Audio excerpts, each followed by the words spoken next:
Hi, I'm Michael from AES Global, and in this video we're going to program a Snapcom using the new AES Pro App. So assuming you have signed up for an account and set up your site, we now need to go into that site and tap Add Intercom. As we are programming the Snapcom, we will choose that from the list of devices and tap Next. Now the app will ask a few basic questions about the unit you have, such as does the device have a keypad and does it have a prox reader? Once we have entered those answers, we now need to tap Next. The unit we are programming has a keypad but no prox. To complete basic programming, you will need an activated SIM card in the unit and to know that SIM card's phone number.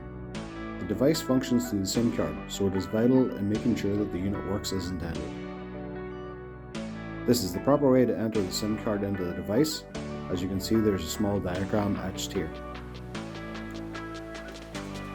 It's important to power off the unit when inserting or swapping a SIM into an AES unit.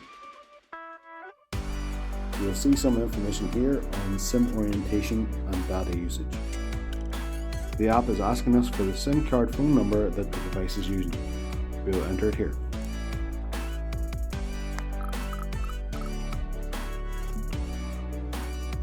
Once we have entered our device phone number, we hit Next.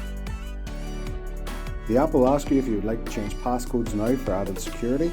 It allows us to change the default passcodes before continuing. You should change the passcodes for extra security to your unit, making sure that the passcode is memorable if manual programming is ever needed. Once you have changed passcodes, or if you want you can do it later, tap Next to continue. Next, the app will allow you to check APN and network mode. This sends an SMS to the unit. The unit then replies with the APN and network mode status of the unit. It will let you know if the unit is working within the 3G or 4G network of the SIM carrier. This is important for a couple of reasons. Firstly, the sound quality is better on the 4G network. With 4G being a quicker network, MMS sent from the Snapcom will also be received faster. And most importantly is that a lot of cell or mobile network carriers are closing their 3G networks during this year in the USA and elsewhere in the coming couple of years. With that said, making sure the unit is connected to a 4G network is vital in making sure the unit functions as intended for now and during the future 3G network closures.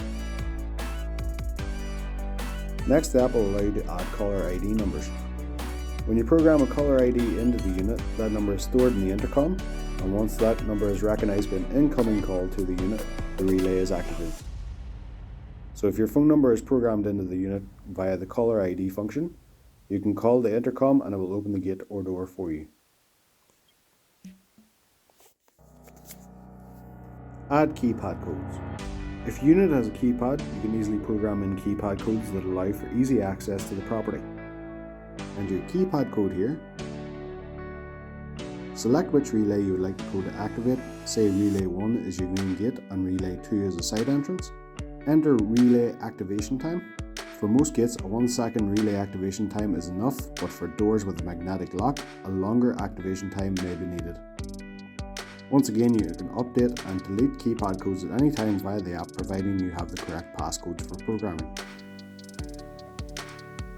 Once you click Finish, that is it. Basic programming of your Snapcom unit is complete. You now have full access to the Intercom Valley App. You can control the intercom and entrance via the Home button, which allows you to open, hold open and close your entrance for both relays via output 1 and output 2 here at the bottom. You can also alter several different settings under the settings area of the app here. These are advanced settings and we'll go through these settings in a future video. Under programming, you can program caller ID numbers, dial-out numbers, keypad codes and prox IDs. Under status, we can check several different status levels of different features.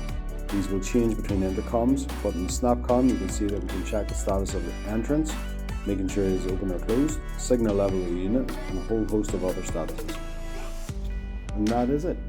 Basic programming setup of the Snapcom using AES Pro.